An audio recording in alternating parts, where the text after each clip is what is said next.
En el calendario político electoral para este año también México está en el centro de la atención por tratarse de una mega jornada electoral el próximo 6 de junio.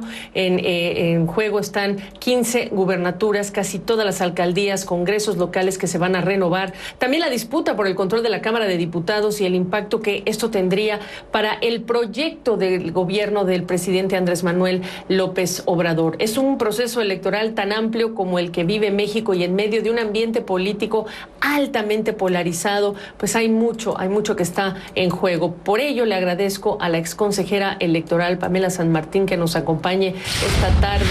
¿Cómo estás? Qué bueno que te vemos en un día como hoy. ¿Cabe esperar, en tu opinión, un cambio radical en el mapa político de México? Bueno, antes que nada, saludos al auditorio. Gabriela, qué gusto estar con ustedes. Y pues mira, apenas estamos iniciando las campañas electorales. Este es el momento en el que pues todos los partidos, todas las candidatas, los candidatos deben de, acercarse a la ciudadanía con sus propuestas, con los elementos por los que se debe de votar por una determinada opción o por otra, y a partir de eso es que se definirá la configuración del mapa político. Creo que es un poco, pronto para poder señalar qué es lo que va a pasar, aunque es cierto que es una elección en la que no solamente es de una enorme magnitud, cuando pensamos son casi 21,000 cargos, cuando las 32 entidades federativas del país no solo tendrán elecciones federales, sino también elecciones locales, sino porque lo que está en juego es la determinación de si se establecen o no un conjunto de contrapesos al gobierno federal, al gobierno del presidente Andrés Manuel López Obrador, pero también en su caso, contrapesos ¿para qué? Es decir, ¿qué es lo que se va a buscar a partir de esos contrapesos? No solamente en la Cámara de Diputados, sino incluso en las distintas entidades federativas, donde no solamente son las gubernaturas, son los ayuntamientos, las alcaldías, los congresos, en unos casos incluso un cuarto nivel de gobierno. Y es precisamente en la medida que vayan avanzando las campañas que podremos ver si va a haber una reconfiguración o no, pero lo que esperaríamos, aunque en este contexto altamente polarizado se antoja muy complejo, esperaríamos que fuera a partir de las propuestas, de la discusión, del debate de ideas que se diera frente a la ciudadanía, pero pues lo que hemos visto hasta hoy y sería lo que pareciera que auguran estas campañas es que va a ser únicamente la descalificación, la denostación de todas las partes involucradas, lo que será la constante que llevará a las mexicanas y a los mexicanos a las urnas. Una terrible noticia considerando el momento que vivimos en el mundo, en particular México, desde el tema sanitario, el colapso económico y esto que estás hablando, esta polarización, cuando hablamos de lo que ya se empieza a ver en el horizonte, Pamela, perdona. Efectivamente, tal vez estamos en el momento en el que sería más importante poder tener esta discusión, este debate de hacia dónde debemos ir avanzando, si debemos ir por la misma línea, si se deben hacer ajustes, cómo hacer esos ajustes, porque la pandemia que azotó a México, que no es responsabilidad ni del gobierno mexicano ni ningún otro gobierno en el mundo, lo que sí ha generado es efectos muy fuertes sobre la población, efectos sanitarios, efectos sociales, efectos políticos, efectos económicos.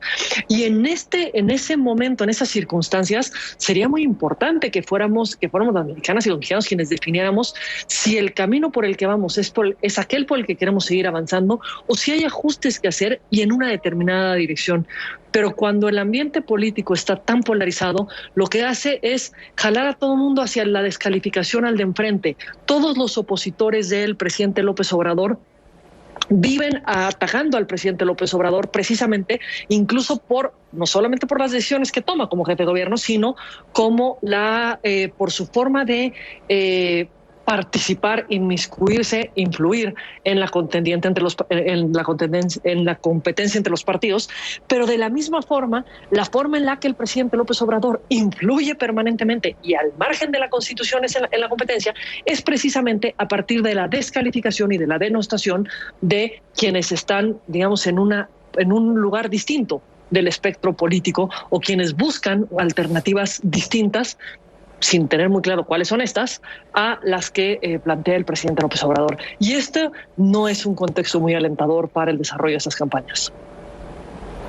Preguntarte 2 puntos y te dejo las respuestas porque me dicen que se acaba el tiempo. Primero, descalificaciones a la autoridad electoral que se han escuchado desde el lado presidencial. Me interesa tu opinión en relación con fragilidad, resistencia de la autoridad electoral y los actos de violencia contra candidatos que ya empezamos a ver. Se han adoptado medidas, pero en tu opinión, ¿serán suficientes?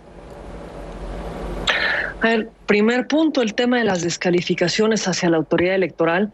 Me parece que toda autoridad, incluida la electoral, siempre tiene que estar sujeta al mayor escrutinio, al mayor cuestionamiento, porque así es como se generan los contextos de exigencia desde los distintos ámbitos.